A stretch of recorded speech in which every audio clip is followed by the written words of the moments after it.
শিল্পাচার্য জয়নুল আবেদিন। জয়নুল আবেদিন বাংলাদেশের একজন বিখ্যাত চিত্রশিল্পী। শৈশব থেকেই গ্রামীণ প্রকৃতির প্রতি অনুরাগ তাকে চিত্রকলার দিকে আকৃষ্ট করে। তিনি বাংলাদেশের আধুনিক শিল্পকলার জনক। শিল্পাচার্য জয়নুল আবেদিন 1914 সালের 29 ডিসেম্বর তৎকালীন ময়মনসিংহ জেলার কিশোরগঞ্জ মহকুমার কেন্দুয়া বর্তমান নেত্রকোনা জন্মগ্রহণ করেন। তার পিতার নাম তমিতাজ উদ্দিন আহমেদ, তার মাতার নাম জয়নাব হুসেনা। 9 ভাইয়ের মধ্যে জয়নুল আবেদিন ছিলেন সবার বড়। বাবা মা তাকে আদর করে টুনু বলে ডাকতেন।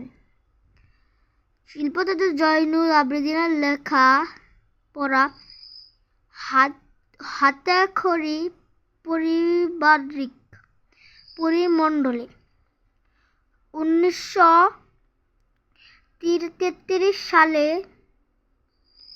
কলকাতার গভর্নমেন্ট স্কুলে অব আর্টসে ভর্তি হন। 1938 সালে তিনি ড্রয়িং অ্যান্ড পেইন্টিং বিভাগ প্রথম শ্রেণীতে প্রথম হয়ে স্নাতক ডিগ্রি লাভ করেন। পড়াশোনা শেষ করে তিনি কলকাতার আর্ট কলেজে শিক্ষক হিসেবে যোগদান করেন। তিনি 1948 সালে পূর্ববঙ্গের প্রথম আর্ট ইনস্টিটিউট স্থাপন করেন। 1958 সালে তিনি সেই স্কুল ঢাকা আর্ট কলেজে রূপ দেন। তার প্রতিষ্ঠিত আর্ট কলেজ এখন ঢাকা বিশ্ববিদ্যালয়ের চারুকলা ইনস্টিটিউট। জয়নুল আবেদিনের শিল্প সাধনার জগৎ ছিল অনন্য। বাংলা 1350 সালে এদেশের অনেক দুর্ভিক্ষ হয়। জয়নুল আবেদিন সেই দুর্ভিক্ষের ছবি আঁকেন। তার আঁকা ছবি দেখে দেশ বিদেশের মানুষ এদেশের দুর্ভিক্ষের কথা জানতে পারেন।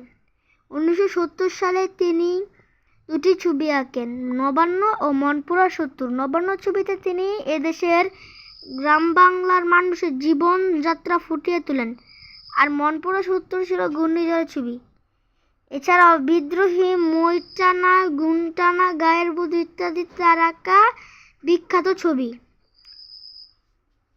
আর্ট কলেজ থাকা অবস্থায় বিভিন্ন পত্রিকায় তার ছবি আঁকা ছাপার খবর হতে থাকে। সারা ভারতের ছবি প্রদর্শনীতে তার সোনার মেডেল লাভ করেন। 1958 সালে তিনি প্রাইড অফ পারফরম্যান্স পুরস্কারে ভূষিত হন। বাংলাদেশ সরকার তাকে 1977 সালে স্বাধীনতা পুরস্কার প্রদান করেন। জয়নুল আবেদিন 1976 সালের 28 মে মৃত্যুবরণ করেন। চারুকলা ইনস্টিটিউটের কাছে বাংলাদেশের জাতীয় কবি কাজী নজরুল ইসলামের সমাধির পাশে তাকে সমাহিত করা হয়। জয়নুল আবেদিনের আঁকা ছবি বাংলাদেশের ইতিহাস ও ঐতিহ্যের সাক্ষ্য বহন করে।